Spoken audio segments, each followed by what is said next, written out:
Hello friends, my name is Manish Kumar from Corp IT. In today's video we'll discuss about what exactly is deduplication and how we can use it and how exactly the deduplication process is. So first of all, let us just understand what exactly the deduplication is. So if you can see the definition, so it is deduplication is the process of eliminating duplicate data of the dataset. So let's suppose you have a let make it easy. Let's suppose you have few songs, okay, in your computer, and there is one song named xyz.mp3. So let's suppose in C drive that song is also there, and D drive it is also there, and E drive it is also there, but everywhere the name is something very different. How it is different? Let's just say at one place it is like a let me just type it, a.mp3. At the other drive it is like p.mp3. Another place it's like c.mp3. So actually the content is exactly the same. So the content is like this is like a 5 MB, this is also the 5 MB, the hashes are also the same. Okay, hashes also like the same only, but we have duplicate data. So in total in your system, how much space it will utilize? It will take around 15 MB, and we have a same file with a duplicate thing. From the storage perspective, this is not the ideal thing that should be have in our system. So how we can eliminate it and how we can use it? So to avoid such thing, we have the deduplication in place. So let's see what exactly the process of deduplication. Okay, how does the process of deduplication works? Okay, so let's just understand from here. We can say that for this example we are taking an example of the file itself. Okay, so we have the same mp3 file. Okay, a.mp3, and it is on the three drives we have, or the three places. So if you remember from your programming days, what exactly the pointer is? Pointer is nothing but the place where that particular data is. So here we can, where we can see that. Okay, so let's suppose this is our data set, or actually a storage device. How we can, let me just scroll a bit so it will be visual for you. Okay, and we created a map out of it. Okay, and let's suppose here your, at this place your a.mp3 store, here your b.mp3 store, and here your c.mp3 store. Okay, and as we all know, between the data and between your storage device, this is like your actual storage, let's just call it as a disk for your reference. And here we have something called an index table. Let me just delete it. Okay, wait a minute. Okay, so here we have something called index table. And what exactly index table is? Index table is a place where your data and where exactly the data is mapped in the drive is mentioned. It's more like an index of index that we have in the book. So what we can do it over here? So we know a.mp3 is present over there in this particular part of the disk. What we can do, we'll remove our b.mp3, c.mp3. Okay, now let's say in index table how we can mention that. Okay, let's just see. So in index table we mention something like that. Allow me a moment. Okay, okay, so in index table we'll mention, let's suppose a.mp3 store at from place 0 to 12. Okay, at b.mp3 we refer as, we can do a reference of this, that the b.mp3 is present at that part. Now let's see what exactly the c.mp3 will do. It will also refer to the same path. So that's exactly your deduplication is. We are just deleting the extra bit of data to save some space, and to have a single copy of data. So this is what exactly deduplication is. Here I told you from the example of a file level deduplication, but in actual system, the most of the time it happen on a slice level or at a block level. We'll discuss those things further on that part.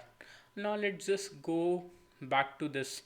How exactly it work? Chunking the data files into broken as smaller chunks for a fixed variable size. As I stated, the example that I give you, this is for the at a file level, but when the data is at a block level, what it will do, it will first, let's suppose you have a 5 GB data, it will chunk in a smaller different size, let's suppose 2 KB or 4 KB based upon the file system that you are using. And once those chunks are generated, those chunk generate a MD5 checksum or any chunks checksum based upon your system. The algorithm that it use, it will create or generate the checksum at that we have, and those checksum will match, and then based upon that they will do the referencing part, and that's how it is. Okay, so if you want to see that, let's just also demonstrate over there. So the more, or like I told you about how the at the file level it is happening. Now let's just see how exactly that at a block or a slice level it is happening. So let's suppose you have a huge file of 5 GB. It will come and it will chunk it to a smaller size of dot of 1 MB. Okay, 1 MB. This having some hash XA, this having some hash XBC dot. In the later in the video, we'll also see how exactly those hash look from an example. So stay tuned for that. And like that, we have that. And let's suppose there is one arbitrary block that you have. If they having a similar thing that we have looking for, I'm not sure why the pen is not working for some reason. Okay, let me just switch it. So if we have the same, then it will start working like that. So this exactly the deduplication is, and yeah, these are the benefit, but we'll talk later on about those things. So let me just open up my terminal. Okay, so this is my terminal. Let me just go to the desktop. Let me create a folder name. Let me just zoom it a bit for your ease. Test dedup. Okay, we'll go to test dedup. Let's just create a file. Okay, so we'll call let's just type deduplication is awesome. Okay, and we'll map to the file1. Okay, now let's just have the same text into a different file. Okay, and let's just create a third file, and there what we'll do, we'll change the E to the capital. Okay, and let's see. Now let's just see what are the hashes of the MD5 some asterisk, because we are on the folder and we want to check the MD5 check of all the files that are present over there. So if you can see, the file 1 and the file 2 are the same file, even though the name are different, but the content are same. So if you can see, the hashes are matching. Okay, but if you see for the file 3, it is different. If you want to further do, you can also use something like vimdiff if you really want to, but just for the example, let's just have a look. So you can see here like E, and here's the capital E. So there is a difference of the capital E we have, and the same thing we notice at the hashing level as well. So that's how the hashing happen. This is just I give you an example, but in the actual file system level, the things are a bit different.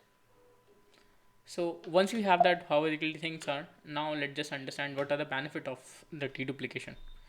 So the benefit, the first benefit that we have, it helps us in storing a lot of space, because let's suppose you have a marketing team, you have a development team, and you have SRE team. So everyone probably using a same file, they create a redundant copy of that and they're storing in there. But if we have a deduplication in place, we can we can remove that duplicacy and we can have a single file which all the department can refer, and that's how we save the space. And let's suppose if you're talking about the backup terms, for the backup it's also a great strategy. um, if you are backing something from your primary server to the remote server, it will check the deduplicate data, and accordingly it will migrate, so it will save you time over there also.